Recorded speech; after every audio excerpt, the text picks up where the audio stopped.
আর এর মধ্যেই আপনাদের জানাবো পার্থ চট্টোপাধ্যায়ের জামাই কল্যাণ ভট্টাচার্য, আপনাদের জানিয়ে রাখি একেবারে তিনি রাজসাক্ষী হতেই তার চার্জশিট থেকে অব্যাহতি মিলল। প্রাথমিক নিয়োগ দুর্নীতির মামলা থেকে পার্থ চট্টোপাধ্যায়ের জামাইয়ের অব্যাহতি, আর অভিযুক্ত নন কল্যাণময়, এখন শুধুই রাজসাক্ষী। ইডি সূত্রে এমনই খবর, চার্জশিট থেকে নাম বাদ দিতে ইডির আবেদনে সাড়া দিল আদালত।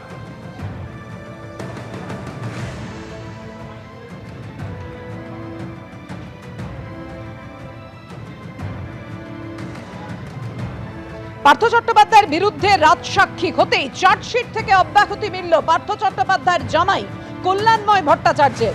প্রাথমিকে নিয়োগ দুর্নীতির মামলা থেকে এবার অব্যাহতি, আর অভিযুক্ত নন কল্যাণময় ভট্টাচার্য এখন শুধুই রাজসাক্ষী। ইডি সূত্রে এমনই খবর।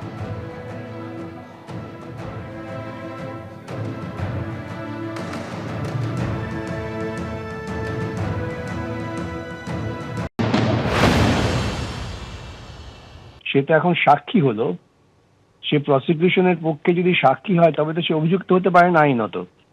সেই জন্য আইনের দৃষ্টিকোণ থেকে তাকে অভিযুক্তর যে লিস্ট বা সরণি সেখান থেকে সরিয়ে তাকে সাক্ষী সরণিতে রাখা হয়েছে। কিন্তু তার মানে এই নয় যে তিনি যদি অপরাধ করে থাকেন সে অপরাধ থেকে তিনি মুক্ত হয়ে গেলেন। সেটা নির্ভর করবে আদালতের বিচার প্রক্রিয়ার উপর, এবং সেখানে যদি তার বিরুদ্ধে কোনো রকম তথ্য পাওয়া যায় তবে তার যা প্রাপ্য সাজা সে পাবে। শ্বশুরের বিরুদ্ধে রাজসাক্ষী হয়ে কেলেঙ্কারির অভিযোগ থেকে অব্যাহতি জামাইয়ের, খবর ইডি সূত্রে।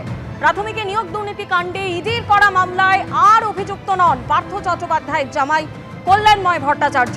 ওই মামলায় এখন শুধুই রাজসাক্ষী তিনি।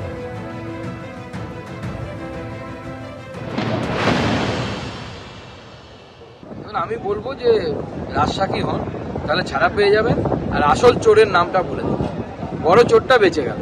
আপনারা সব হলেন ওই যে লাজায় লাজায় যুদ্ধ উলু খাগড়ার পান যায়, সেরকম যারা মাল কামালো তারা মালটা কামিয়ে নিল, আপনারা নিচুতলার যারা লোক তারা বেঁচে গেল। আমি তো বলবো পার্থবাবুকেও রাজসাক্ষী হয়ে যাওয়ার জন্য উনি যদি সেই মক্ষী রানীর নামটা বলে দেন তাহলে পরে এই কাজটা হয়ে যাবে।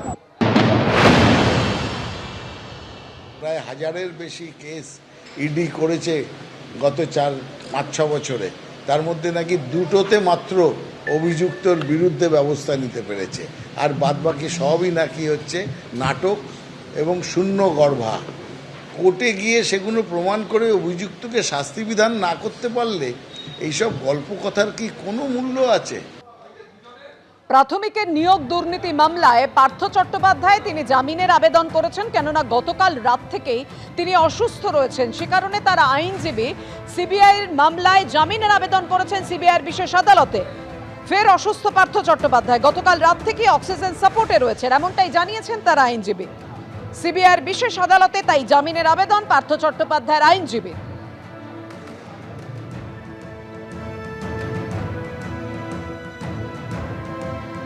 উনি আরএনটেকরে ভর্তি হয়েছিলেন, আরএনটেকর থেকে টেম্পোরারি সুস্থ হয়ে এসেছিলেন, তার রিপোর্টও আরএনটেকর কোর্টকে দিয়েছিলেন। বর্তমানে তারপরে আবার অসুস্থ হয়েছিলেন এবং দীর্ঘ অসুস্থতাই উনি চলছেন। আপনার কি মনে হয় যে অসুস্থতার গ্রাউন্ডে ওনার জামিনের না, আমরা মেরিটে জামিনের আবেদন করেছি।